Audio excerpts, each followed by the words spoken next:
Ladies, this is for y'all. Stop putting men in all the same boxes from your last relationship. Now, I'm not saying that we shouldn't hear, right, what went on in your last relationship, especially if it was a bad relationship. But just know that all men are not like that. There's a lot of men out here, especially that I speak to every day, that are working on themselves emotionally, mentally, physically, spiritually, consciously, right?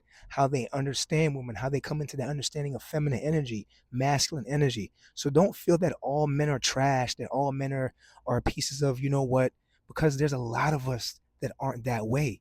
But if we don't give each other that grace, then you'll never see that.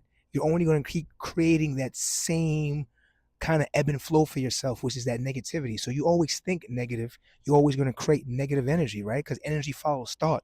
So sometimes get away from whatever happened in your relationship. Definitely speak on it so we can understand, so we can do better. But don't let that be your focal point. And don't put every other man in that box. Because once you do that, you're saying to the universe, you're saying to yourself that that's the only relationships that are out there. And there's so many fruitful, loving relationships out there. Just give the man the opportunity, give the man that chance, and you'll see that. But stop putting us in the box. And the same thing goes for a man.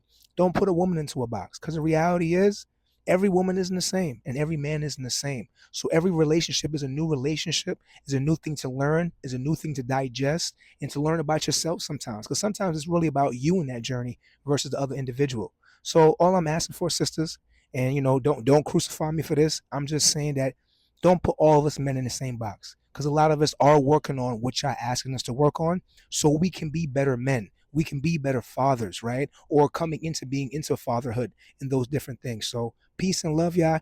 Just want to send out that message, but peace and love on the journey.